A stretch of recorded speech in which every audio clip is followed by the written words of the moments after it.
आई भैया, हम भोजपुरी गायक श्री कृष्णा राजभर आज बड़े दुख के साथ कहना पड़ रहा है।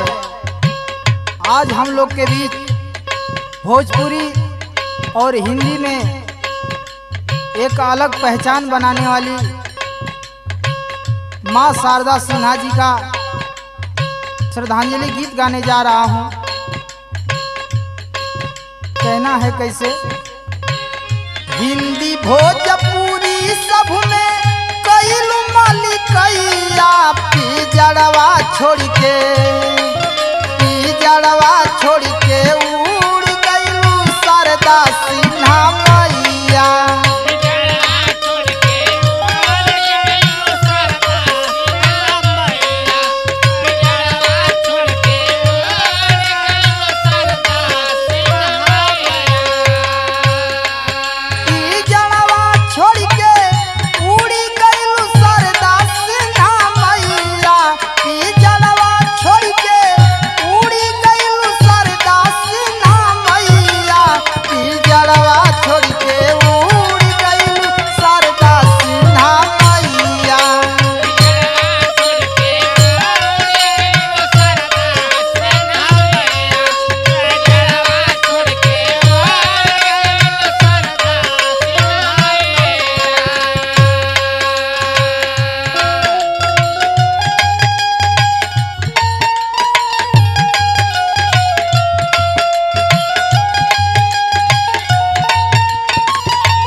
आज हमारे यूपी बिहार के जितने भी कलाकार हैं, माँ शारदा सिन्हा जी का गाई हुई गीतों को अलग अलग अपने अपने तरीके से गाते थे, उनसे सीखते थे। आज उनकी कमी खल रही है हम लोग के बीच। कहना है, सरस्वती रूप रहलू शारदा सिन्हा मैया।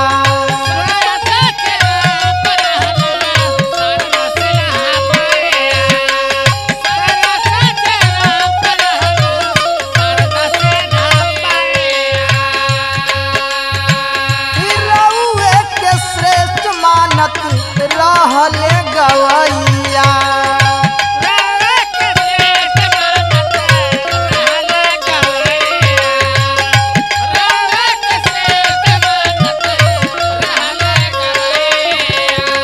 सरस्वती रूप रहलू शारदा सिन्हा मैया।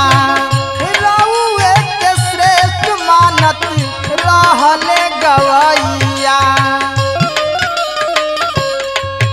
सबही से मुहवा मोड़ी के गईलू कहवा मैया। पिजड़वा छोड़ के उड़ गईलू शारदा सिन्हा मैया।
सबसे बड़ी बात तो ये है, छठ घाट पर जब भक्त लोग सर पे दौरा लेके जाते थे, माँ शारदा सिन्हा जी का जब गीत बजता था मन भावुक हो जाता था। कैसे?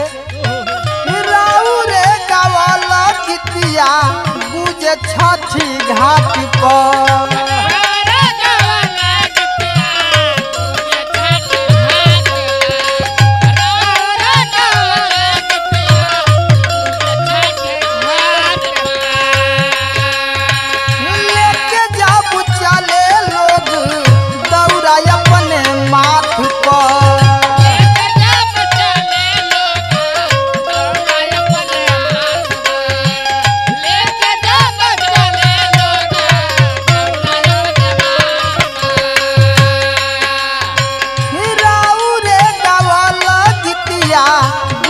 छठी घाट पर लेके जब चले लोग दौड़ा अपने माथ पर, और घिया जब देवली सब तिवैया, और घिया जब देवली हो सब तिवैया, की जड़वा छोड़ के, की जड़वा छोड़ के उड़ गई शारदा सिन्हा मैया।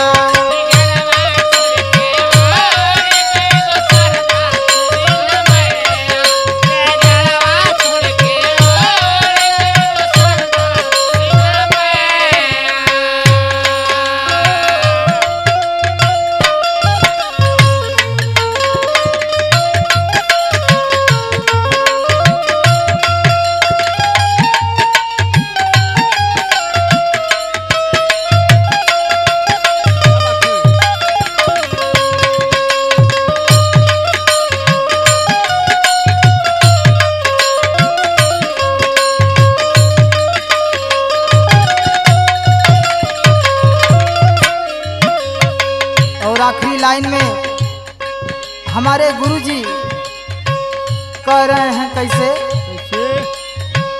राम कृत कृष्णा के रोवेले कलमिया,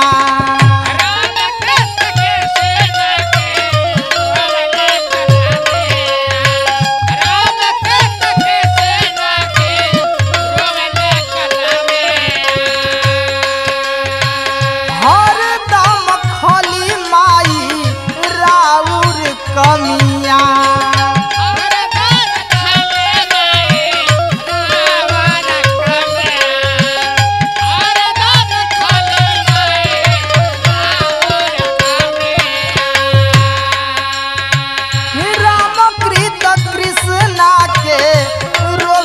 कलमिया हर दम खोली माई राउर कमिया, दुलरवा के से मिलिए हो शारदा मैया, की जड़वा छोड़ के